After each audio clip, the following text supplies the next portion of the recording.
अजीला बना के खाए क्या है शेर का लगे तिरपतिया के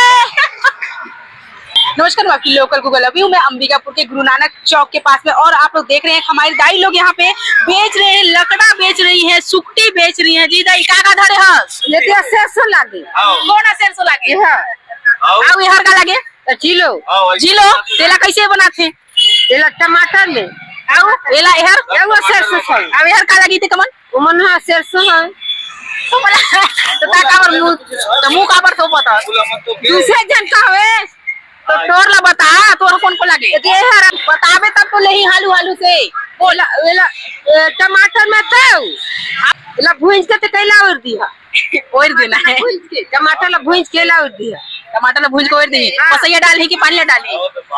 पानी ला चढ़ूंगा वो सर मार ये थोड़ा सा है ना। और आप लोग भी आइए खरीदारी करने के लिए। देखिए बढ़िया बढ़िया खाता कि नहीं हाथी को आज खाए क्या है हां आदमी खाइला खाइला अजीला बना के खाए क्या है शेर का लगे तिरपतिया तीन पत्तिया एला कैसे बनाते हैं भूंज के तब भुंजड़ी भूंज के भुंजड़ी औला खोए के